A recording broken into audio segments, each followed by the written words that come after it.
ఒక లక్షణం ఉంది. తులసి లక్ష్మి యొక్క స్వరూపం.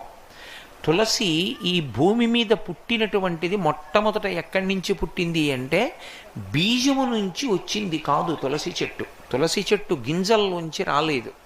తులసి చెట్టు వృంద అనబడేటటువంటి మహాపతివ్రత యొక్క శరీరము దగ్ధమైనప్పుడు ఏర్పడినటువంటి బూదిలోంచి విత్తనాలు చేశారు బ్రహ్మగారి యొక్క అనుగ్రహం చేత.